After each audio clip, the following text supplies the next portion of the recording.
बिस्मिल्लाहिर्रहमानिर्रहीम। Computer science class second year lecture 54। इसमें हमने पढ़ना है आज मुख्तलिफ डेफिनेशन। पहली है इसमें व्हाट आर ऑपरेटर्स, फिर expression, arithmetic operators, arithmetic expressions, data type of expression. तो ये चंद एक डेफिनेशन है, प्रोग्रामिंग के लिहाज से भी फर्दर आगे ये यूज़ में आती हैं। तो इसमें पहले तो हम देखते हैं कि ऑपरेटर्स क्या है। ऑपरेटर्स ऐसे सिंबल्स को कहा जाता है कि जो किसी एक्शन को डिनोट करें, जो किसी ऑपरेशन को डिनोट करें। जैसे प्लस है, प्लस का सिंबल है, माइनस का सिंबल है, मल्टीप्लाई का सिंबल है, तो वो एक एक्शन को डिनोट करते हैं। इसी तरह ग्रेटर देन है, लेस देन है, वो नॉट का सिंबल है, आर का है, एंड का है। तो ये मुख्तलिफ सिंबल ऐसे हैं जो किसी एक्शन को डिनोट करते हैं। जहाँ पर ये सिंबल लगा होगा, ठीक, तो कंप्यूटर वही एक्शन परफॉर्म करेगा। तो operators are symbols that are used to perform different operations on data. C provide a variety of operators. Different types of operators in C are as follows. जैसे उसमें आ जाते हैं अरिथमेटिक ऑपरेटर्स हैं, relational operators हैं, logical operators हैं, assignment operators हैं, increment and decrement operators हैं, and compound assignment operators हैं। इन तमाम ऑपरेटर्स की जो टाइप है उसको हम वन बाई वन आगे फर्दर पढ़ेंगे नेक्स्ट लेक्चर्स में। तो आगे हम सेकेंड इसमें देखते हैं एक्सप्रेशन। एक्सप्रेशन क्या होती है? ऑपरेटर्स और ऑपरेंड्स का कॉम्बिनेशन जो है उसको हम एक्सप्रेशन कहते हैं। ऑपरेटर्स आपने अभी पढ़ा है कि ऑपरेटर्स मुख्तलिफ सिंबल्स को हम कहते हैं, जैसे प्लस है, माइनस है, तो वो ऑपरेटर्स हो गए। ऑपरेंड्स कहा जाता है वेरिएबल्स या कांस्टेंट, कोई भी वैल्यू, वो वैल्यू जिस पर वो ऑपरेटर परफॉर्म होगा, जिस पर अपना एक्शन परफॉर्म करेगा। जैसे प्लस का ऑपरेटर है तो दो वैल्यूज़, जिनको दो वैल्यूज़ को हमने प्लस करना होगा, वो क्या कहलाएंगी? ऑपरेंड। अब वो वैल्यू कांस्टेंट वैल्यू भी हो सकती हैं, जैसे 3 है, 5 है, 10 है, 20 है, 50 है, ये कांस्टेंट वैल्यू भी हो सकती हैं। या उसके अलावा वेरिएबल भी हो सकते हैं, जैसे प्लस है, उसमें ए है, बी है, सी है, डी है, कोई भी वेरिएबल भी हो सकते हैं। तो इसमें एक्सप्रेशन में दो वैल्यूज़ भी हो सकती हैं, 5 भी हो सकती हैं, बड़ी एक्सप्रेशन भी हो सकती है। ठीक, तो ये मुख्तलिफ जो एक्सप्रेशन है, इसमें अरिथमेटिक एक्सप्रेशन भी आ जाती हैं, रिलेशनल एक्सप्रेशन भी आ जाती हैं, जैसे ग्रेटर देन है, लेस देन है, या लॉजिकल एक्सप्रेशन भी शामिल होती हैं मुख्तलिफ, कि जिसमें कोई भी ऑपरेटर हो प्लस उसमें ऑपरेंड या कोई भी वेरिएबल या कांस्टेंट वैल्यू।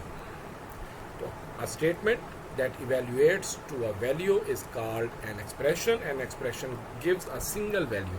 इसका रिजल्ट हमेशा एक वैल्यू में आता है। जैसे प्लस कर रहे हैं तो कोई भी एक एक्सप्रेशन अरिथमेटिक एक्सप्रेशन है, तो जब वो कंप्लीट सॉल्व होगी तो उसका रिजल्ट जो है वो एक वैल्यू में आएगा।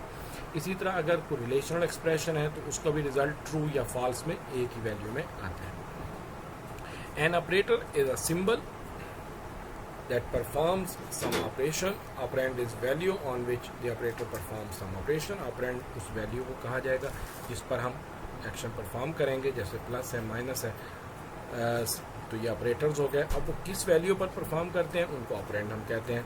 तो उसमें कांस्टेंट वैल्यू भी हो सकती हैं और वेरिएबल्स भी हो सकते हैं।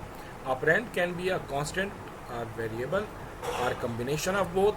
एन एक्सप्रेशन में consist of any number of operators and operand. इसमें ऑपरेटर्स की तादाद 2 भी हो सकती है, 1 भी हो सकती है, 10 भी हो सकते हैं, जितने भी हो, और ऑपरेंड्स की तादाद भी उसी के मुताबिक होगी। इसकी एग्जांपल में जैसे a प्लस b है तो a और b दो ऑपरेंड हो गए और प्लस का हो गया ऑपरेटर। इसी तरह m divided by n, m जो है ये ऑपरेंड है, डिवाइड का सिंबल जो है ये ऑपरेटर हो गया, n ये भी ऑपरेंड कहलाएगा।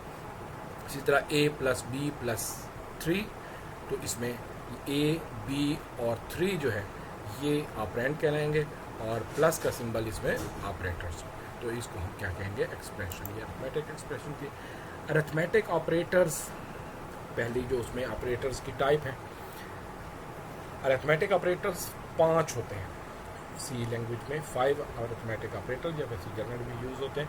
तो अरिथमेटिक ऑपरेटर एक ऐसे सिंबल जिससे डिफरेंट मैथमेटिकल फार्मूला या वो हम सॉल्व करते हैं।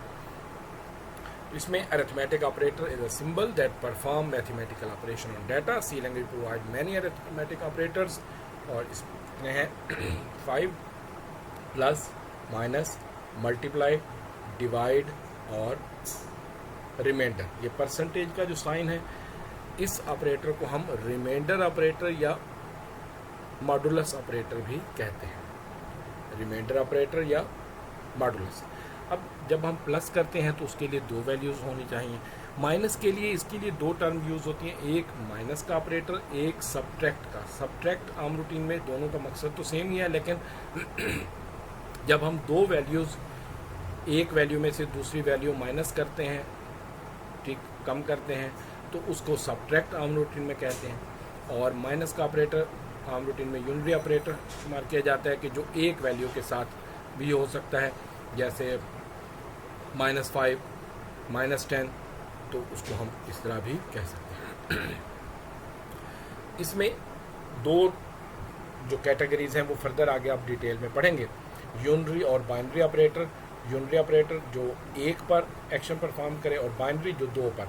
तो इसमें प्लस, मल्टीप्लाई, डिवाइड और रिमाइंडर, ये ऐसे ऑपरेटर हैं जो 2 पर अप्लाई होते हैं, कम से कम 2 वैल्यूज़ हों, तो इस वजह से इन्हें बाइनरी ऑपरेटर कहा जाता है। माइनस का जो है वो एक वैल्यू के साथ भी हो सकता है, जैसे -5 -10, या 2 वैल्यूज़ पर भी, के 5 -3, तो उस पर भी। रिमाइंडर का ऑपरेटर जो है, इसको मॉडुलस ऑपरेटर भी कह सकते हैं। मॉडुलस ऑपरेटर से मुराद कि जब 2 वैल्यूज़ को हम डिवाइड करें तो जो रिमेनिंग वैल्यू बचती है आफ्टर डिवीजन, बाकी जो बचता है, जब रिजल्ट इंटीजर में हमने लेना हो, फ्लोट में ना लेना हो, पॉइंट में ना लेना हो, और ये ऑपरेटर, बाकी ये 4 ऑपरेटर जो हैं, प्लस माइनस मल्टीप्लाई डिवाइड, ये इंटीजर पर भी सॉल्व हो सकते हैं, इंटीजर पर भी एक्शन परफॉर्म करते हैं, फ्लोट पर भी हो सकते हैं, किसी भी डाटा टाइप पर ये अप्लाई हो सकते हैं। लेकिन जो रिमाइंडर का ऑपरेटर है, ये सिर्फ और सिर्फ इंटीजर पर अप्लाई होगा, ये फ्लोट पर अप्लाई नहीं हो सकता। अब इसमें करता क्या है कि भाई जब हम किसी भी वैल्यू को डिवाइड करते हैं, जैसे 5 डिवाइडेड बाई 3, तो जब 5 को 3 पर डिवाइड करते हैं तो रिमेनिंग वैल्यू क्या बचेगी, 2। बाकी नीचे जो है 1 पर डिवाइड होगा 3, तो बाकी रिमेनिंग वैल्यू 2 फर्दर आगे डिवाइड नहीं हो सकता, तो वो 2 रिमेनिंग हो गया, तो वो रिमाइंडर, इससे रिजल्ट हम ले सकते हैं। If modulus operator is used with division of 0, लेकिन अगर इसको 0 पर डिवाइड करते हैं तो 0 पर तो डिवाइड नहीं होगा, तो इसमें रिजल्ट विल बी 0। जैसे 0 रिमाइंडर 5, कि अगर डिवाइड के अंदर आप लिख देते हैं 0 और बाहर आप लिख देते हैं 5, तो उसमें आंसर उसका 0 ही होगा, क्योंकि वो डिवाइड नहीं हो सकता। It will give 0 as a result. The expression like 3 remainder 5, अब 3 को अगर अंदर लिखते हैं आप डिवाइड में, और 5 को आप बाहर डिवाइड में लिखते हैं, डिवाइड करता है 5, तो 5 3 पर डिवाइड नहीं हो सकता। अब उसमें यानी 3 पर 5 के साथ हम डिवाइड अगर करते हैं तो वो वैल्यू कम है, तो वो 0, उसका वही वैल्यू ही रिमेनिंग में बचेगी, जिसको हम क्या कहेंगे, 3। जैसे आप डिवाइड के लिए एक सिंबल आम रूटीन में हम यूज़ करते हैं किसी भी वैल्यू को, कि 3 रिमाइंडर 5 के 3 पर 5 को, तो वो डिवाइड नहीं हो पाएगा, तो वही वैल्यू ही 3 जो है वो उसका होगा रिज़ल्ट। लेकिन अगर वैल्यू बड़ी होगी, जैसे अगर आप कहते हैं कि 7, यहाँ पर 3 रिमाइंडर 5 की बजाय 7 रिमाइंडर 5 अगर हो, तो 5 जब डिवाइड करेंगे तो 1 पर डिवाइड होगा, बाकी कितना बच जाएगा, 2। तो इस तरह ये अरिथमेटिक ऑपरेटर्स हो गए। अरिथमेटिक एक्सप्रेशन कि जिसमें अरिथमेटिक ऑपरेटर्स यूज़ हो, तो उस एक्सप्रेशन को हम कहेंगे arithmetic expression. A type of expression that consist of constant variables and arithmetic operator is called arithmetic expression. These expressions are used to perform arithmetic operations. An arithmetic expression may contains integers and floating point numbers. इसमें integer और floating point numbers दोनों हो सकते हैं. a plus b है, a multiply भी है, a reminder भी है, a डिवाइड भी है, a तो ये सारे ऑपरेटर उसमें आ जाएंगे. वर्किंग ऑफ डिवीजन ऑपरेटर में जब हम डिवाइड करते हैं तो अगर दोनों फ्लोट वैल्यू हैं तो रिजल्ट किस में होगा? फ्लोट में होगा. दोनों इंटीजर वैल्यू हैं तो रिजल्ट इंटीजर में होगा. ठीक, तो इसमें the manipulation of division operator is different from other operators. Divide का ऑपरेटर जो है, द रिजल्ट ऑफ डिवीजन में with an integer if both the divisor and dividend are integer. Fractional part of quotient is truncated, कि उसमें जो answer का part है उसमें पॉइंट जो है इशारे के बाद वाली वैल्यू को ख़त्म कर देता है. जैसे रिजल्ट ऑफ 7.0 डिवाइडेड बाई 2.0. अब दोनों फ्लोट वैल्यू हैं, इसमें भी पॉइंट है, इसमें भी पॉइंट है, तो जब इसको डिवाइड करेंगे तो इसका आंसर क्या आ जाएगा? 3.5. लेकिन अगर हम 7/2 करेंगे तो इसका रिजल्ट 3 होगा, क्योंकि ये 7 भी इंटीजर वैल्यू है और 2 भी इंटीजर वैल्यू है, तो इसका रिजल्ट भी इंटीजर में आ जाएगा. तो ये जब हम एक्सप्रेशन को सॉल्व करते हैं तो अगर हमने पॉइंट में रिजल्ट लेना हो तो फिर हमें डिवाइड में अगर पॉइंट वाली वैल्यू होगी तो ठीक है, अदरवाइज 0.0 जो है वो साथ में जरूर मेंशन करेंगे. और लास्ट में ये आ जाता है डाटा टाइप ऑफ एक्सप्रेशन, कि दो सेम डाटा टाइप की की वैल्यूज़ हैं तो रिज़ल्ट भी उसी में होगा. जैसे दोनों इंटीजर हैं तो रिज़ल्ट इंटीजर में, दोनों फ्लोट हैं तो रिज़ल्ट फ्लोट में, दोनों लॉन्ग वैल्यू हैं, लॉन्ग इंटीजर हैं तो रिज़ल्ट लॉन्ग इंटीजर में. लेकिन अगर डिफरेंट हैं तो फिर जो उन दो में से जो बड़ी डाटा टाइप होगी, यानी आप इसको इस तरह समझ लें कि जो मेमोरी साइज़ के लिहाज से बड़ी डाटा टाइप होगी रिज़ल्ट उसमें होगा. जैसे एक इंटीजर है, एक फ्लोट है, तो रिज़ल्ट किस में होगा? फ्लोट में होगा, क्योंकि फ्लोट 4 बाइट में है, इंटीजर 2 बाइट में है, फ्लोट बड़ी डाटा टाइप है तो रिज़ल्ट फ्लोट में होगा. अगर एक इंटीजर है, एक लॉन्ग इंटीजर है, तो रिज़ल्ट लॉन्ग इंटीजर में होगा.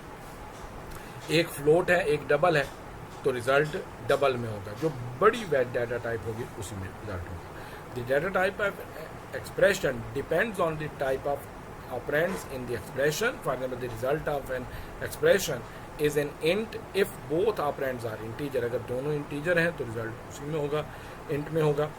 An expression in which operands are of different data type is called mixed type expression. कि अगर दोनों different operands हैं, एक integer है, एक float है, तो उसे कहा जाएगा mixed type expression. The expression is evaluated to larger data type in the expression.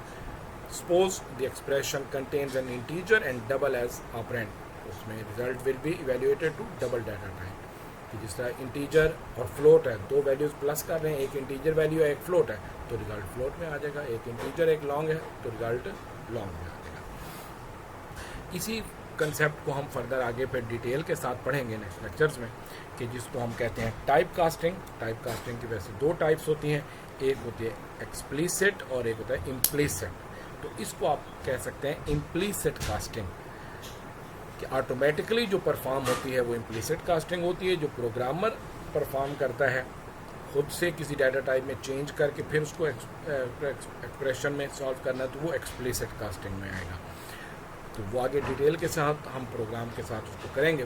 तो यहाँ तक ये डाटा टाइप ऑफ एक्सप्रेशन, तो यहाँ तक हम डिफरेंट डेफिनेशंस. नेक्स्ट फिर आगे हम उसको, तो आपने इनके साथ एग्जाम्पल के साथ इनको जो है डेफिनेशन को प्रिपेयर करना है. ओके, अल्लाह हाफिज़.